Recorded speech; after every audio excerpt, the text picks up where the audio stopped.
Welcome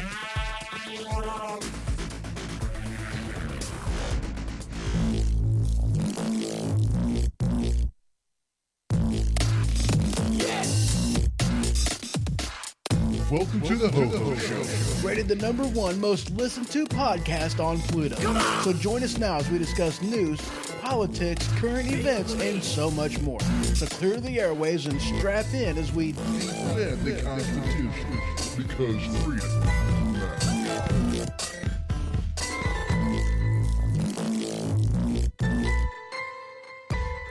Broadcasting from Weaponized Sloth Production Studio B.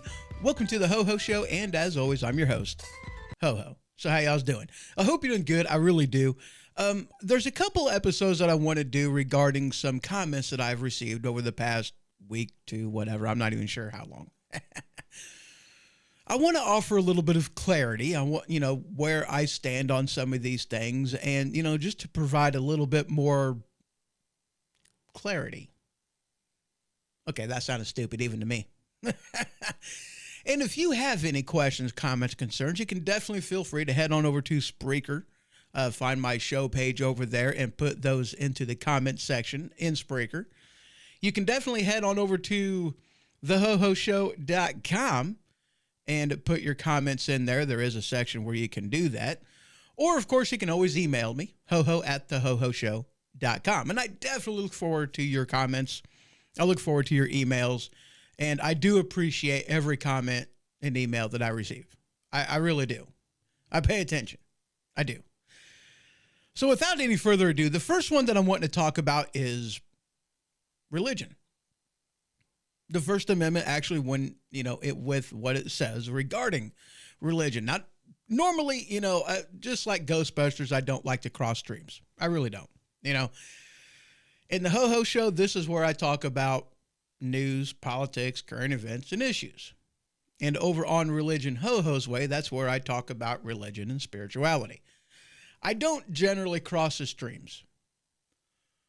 But I would be doing you a disservice if I didn't say that, my spirituality, it influences every other facet of who I am. I mean, it just does, I was raised in the church. My beliefs, my faith, it runs deep. To say otherwise would be lying to you, And there's a lot of misconceptions regarding the freedom of religion. So let's just go ahead and read what the Constitution says on that. All right. The First Amendment, Congress shall make no law respecting an establishment of religion or prohibiting the free exercise thereof. Now that seems pretty simple to me. Now, we came from Europe, we came from Great Britain. That's how our country was founded. That's how it started. And in Great Britain, they had a national religion. And the majority of the pilgrims that came over here, they didn't really like that. They were Protestants. They didn't want a national religion. And that's why they put that in there. And yes, you have the freedom of religion, but that doesn't grant you the freedom from religion. The freedom of does not specifically grant you the freedom from. I mean, this is just, a simple way of looking at it. Whether that is regarding the freedom of speech, the freedom of religion, the freedom of press, the freedom of does not grant you the freedom from. And yes, you have the right to worship and be part of any religion that you choose. But not all religions were made equal. Not all faith-based religions and, rules of conduct or what have you is compatible with the Constitution, with the Bill of Rights. They're not all compatible.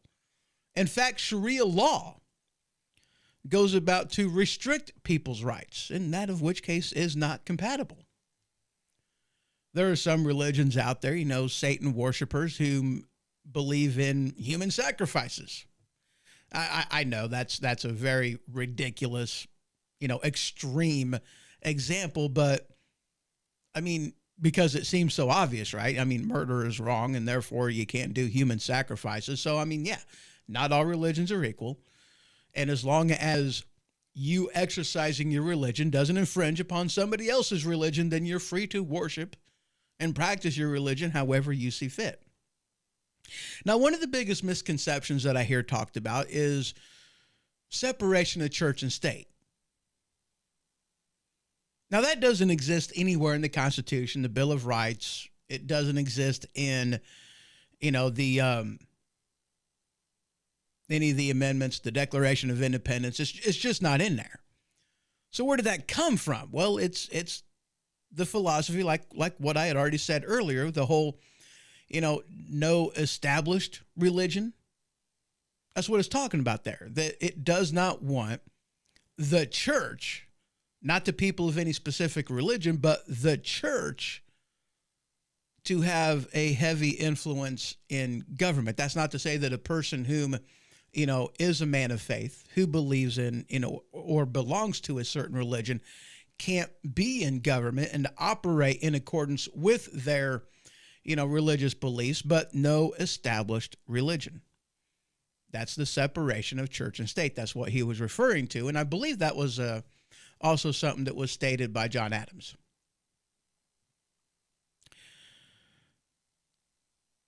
But I would also be remiss if I didn't inform you that, Christian values heavily influenced our nation's founding, because it really did.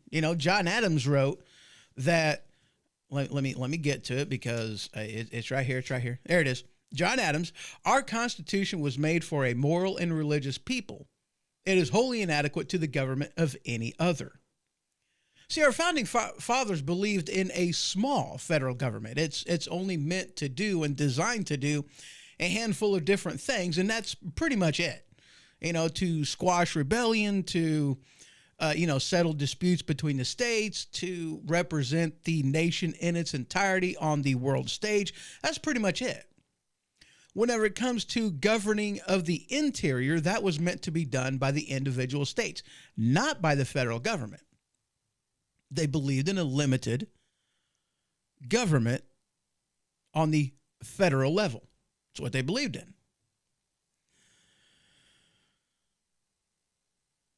Our founding fathers believed in self-governance. And one of the things with most religions out there, kind of a fundamental belief, is the whole golden rule, treat others as you would want to be treated. And that's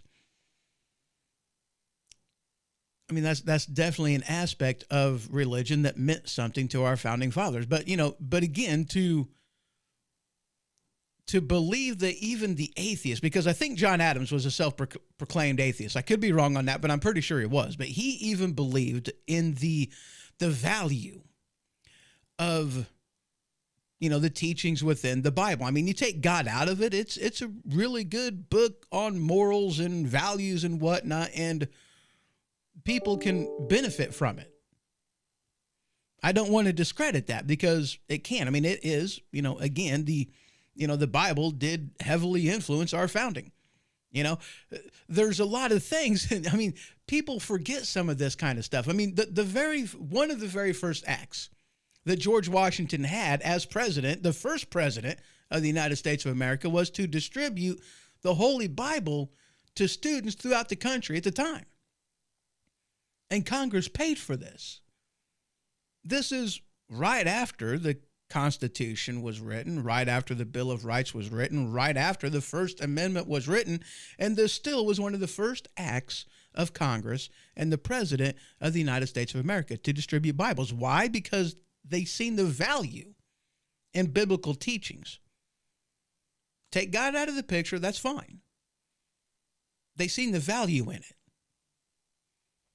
Let me read this to you again. Our Constitution was made for a moral and religious people.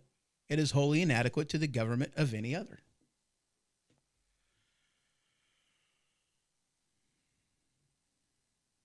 Do we have religious freedom? Absolutely. But so does our nation. I don't know about you, but whenever I used to go to school, back in the day, elementary school, we used to say at the beginning of every day, the Pledge of Allegiance. I pledge allegiance to the flag of the United States of America and to the republic for which it stands, one nation, under God, indivisible, with liberty and justice for all.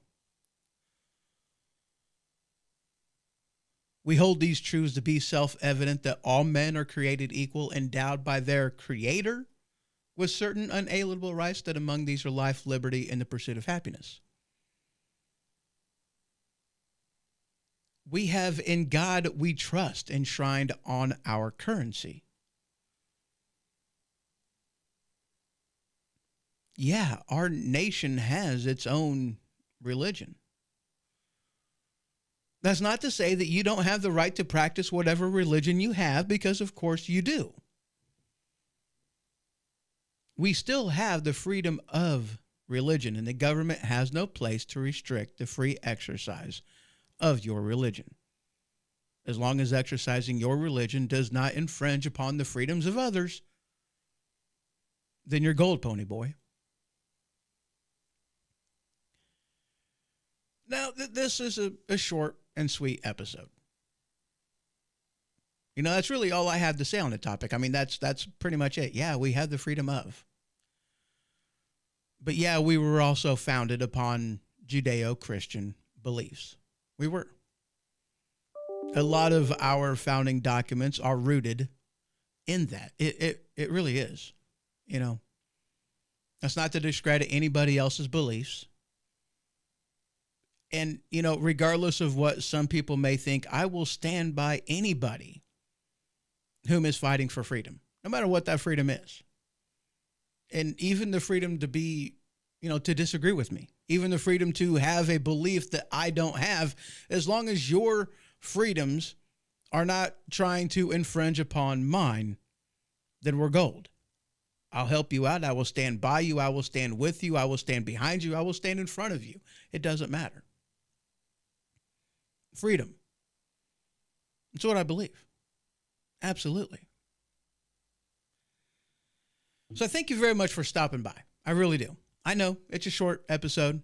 Not a lot to talk about on this subject. It was pretty simple, right? You know, if you have any questions, comments, concerns, feel free to head on over to Spreaker.com and then go into the comments section for any episode you're wanting to talk about. You can definitely head on over to HoHoShow.com, and there is a contact me section, and there you can subscribe to the newsletter.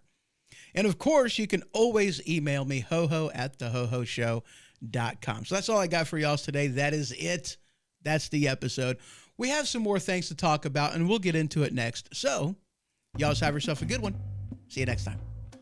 This has been The HoHo Show. For more information, you can head to thehohoshow.com. And for the merchandise store, you can head on over to stinkpickle.com. That is stinkpickle.com. Until next time.